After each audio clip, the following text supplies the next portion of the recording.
karon nga adlaw, we are celebrating the Feast of All Saints. Dili lang atong gi-celebrar ang nahiuna nato nga mga santos, the early fathers, nga naghimo og pundasyon niining atong mga pagtuog, pagtulunan. Nakanunay sila, saints, they are martyrs.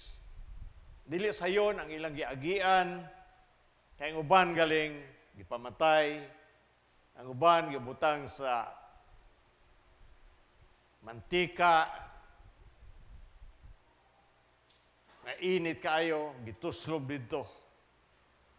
And these things, wala ni mahitabo sa atong kinabuhi. Ang atong kinabuhi karon murag easy ra kayo except for those people nga dito sa India nga pila to kasimbahan nga ilang gisunog because of Christ. Not only sa akong gingon, those canonized saints, but those who enjoy happiness in heaven and to our loved ones. Natay mga minahal sa kinabuhi. Usahay malimtan nato. Ugma dili unta nato kalimtan, no? Kay kini nga misa ugma para ni sa atong mga departed loved ones. Ang Hebrews chapter 12 verse 1 nagingon, busa kay gilibutan man kita nining dakong pundok sa mga saksi, isalikway ta ang tanan nga kababag kanato og ang sala nga naghawid kanato. Pag-ayo daganon ta nga matinud-anon ang lumba sa nga atong gisalmutan. Also, the Beatitude promise in the Gospel nga we enjoy by our loved ones sa atong mga minahal sa kinabuhi. The Gospel in Matthew chapter 1 verse 12 reminds us ang dalan diha sa ingon nga holiness, pagkabalaan is also a part of happiness. Dalan usab kini sa kalipay. The word beatitudes can be translated as happiness. Ang pangutana, nagatuo ba ta that God wants us to be happy? Gusto ba sa Ginoo nga magbalipayon ta? Amen. Mo nay isakto.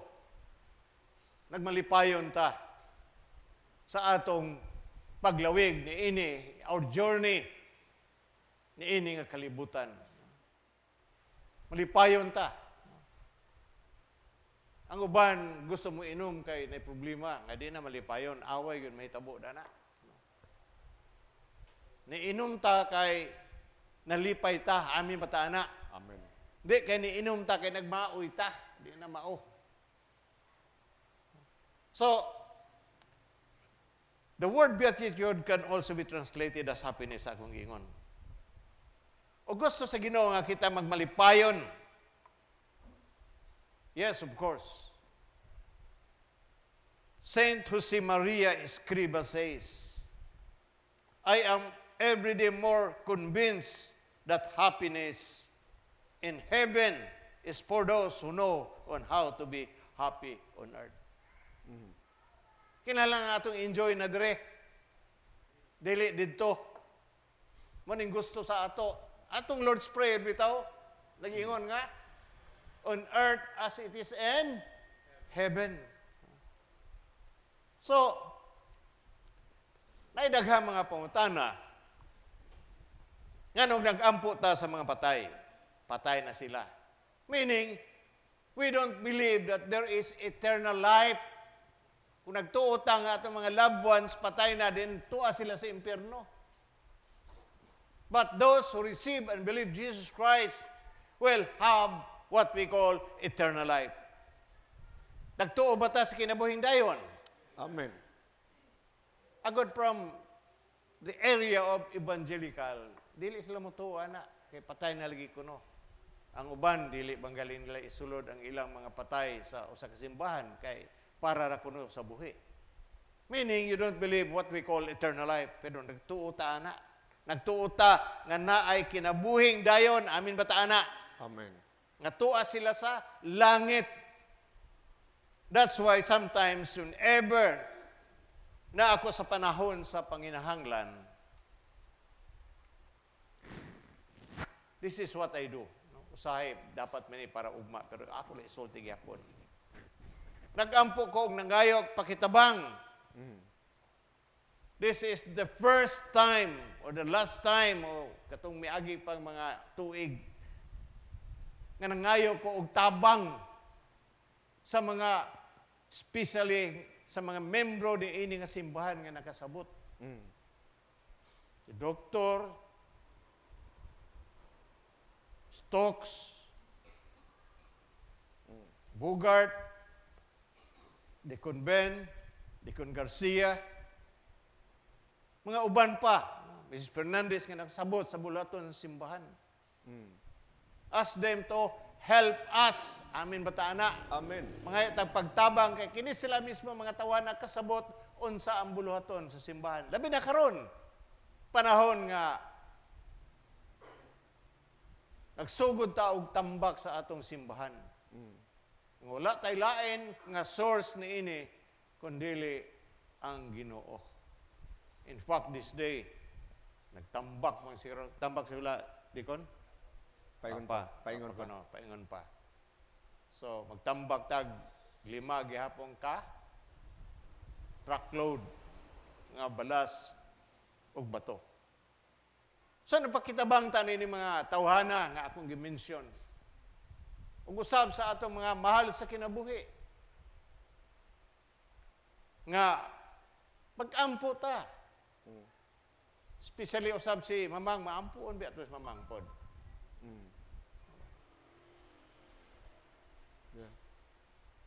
Mingon ta nga patay na sila. No, dili sila patay. Agod baya kinahanglan ta una ta gitawag nato nga born again. If we are born again in this church, dili ka pa muratag mga Katoliko nagsimba pero wala ka experience unsa ang gitawag nato nga born again experience and our relationship with God. Now in John, balik tagamay. 1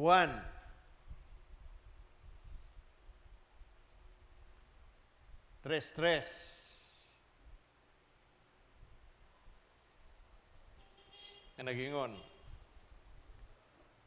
Si Jesus mitubag, sultihan ko ikaw. Walay makakita sa gingharian sa Dios gawas kon siya mataw pag-usab. Unsaon man pagkatao pag-usab sa usa ka tawo nga tigulang na makasulod ba diay sila sa tiyan sa iyang inahan aron magpakatao pag-usab nangutana si Nicodemo. Si Jesus mitubag, sultihan ko ikaw, walay makasulod sa gingharian sa Dios gawas kon siya mataw pinaagi sa tubig o espiritu. Beginning of our spiritual lives on our journey. That's why ang Hebrews chapter 12 verse 1, we are surrounded by cloud of witnesses. Let us run together. Yes. Kapag pangalagad nato sa Ginoo, mututok ta diha kaniya kay siya ang author and finisher of our faith. Dili man always nga mag-usa ang atong minahal sa kinabuhi kada adlaw. But today, special day for us, for them. Now, Feast of All Saints. Ang lain nga gospel nga makita nato sa Luke. The question is, kinsa man ang malangit?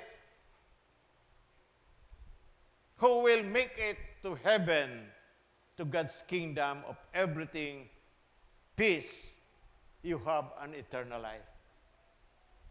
Nagingon siya mao ang portahan, siya ang agianan in the kingdom of heaven.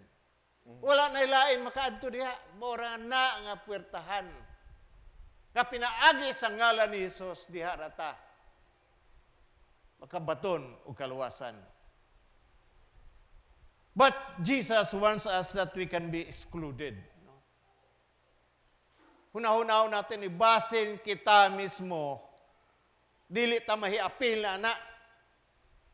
If we will not strive to enter the narrow door, nagiingon nato sa John chapter 10 verse 9. Higpit usahay di ta makasulod kay naa sa ato tanan ang kahilayan sa kalibutan. Gidala sa amahan si Jesus to open the way for us. Gihatag niya. For God so loved the world that He gave His only begotten Son, that whosoever believe in Him should not perish but have everlasting Yes. life. Amen. If we want to enter God's kingdom and receive our inheritance, then we must follow Jesus in the way of the cross. Amen. The question again, why Jesus say we must strive to enter in His kingdom? The word strive also means agony. Gusto mo lang nato nga hayahay ang atong pagkakristohanon. But strive, the word of God strive means agony to enter the kingdom of God.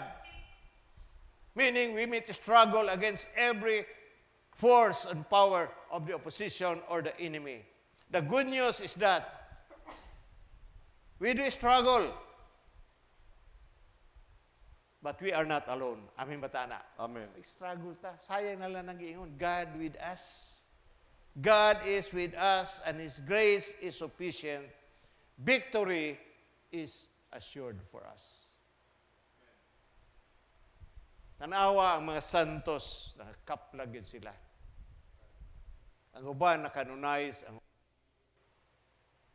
But for me, makanunize og dili ang pagpangalagad nato sa Ginoo. We can canonize those people nga nahiuna nato. Doktor, involved sa simbahan, ang mga Deacon Garcia, Deacon Ben. Wala tamingon nga mga perpekto ni silang mga tawhana. But they are willing really to serve God sa katibukan sa ilang kasing-kasing.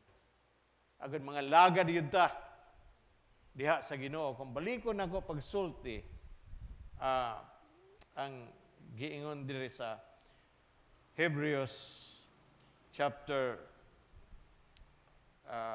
12 verse 1, balikon ako pagsulti sa Cebuano nga naigon. Busa kay gilibutan man kita ni ining dakong pundok sa mga saksi, isalikway ta ang tanan nga nakababag kanato og ang mga sala nga naghawid kanato pag-ayo, daganon ta nga matinud-anon ang lumba nga atong gisalmutan. Amin ba ta ana? Ang atong kinabuhi should be panglangit tayo nila. We will follow sa mga santos nga naiuna nato, especially ang gitawag nato nga early fathers nga daghang kaay sila pagtulunan, agad we grow because of their teaching about the Lord of Jesus Christ, og virtues og mga gawi nato sa atong pagkakristohanon, then we will follow Him. Mao ka ng Ebanghelyo, sa ngalan samahan sa Anak ug sa Espiritu Santo. Amen.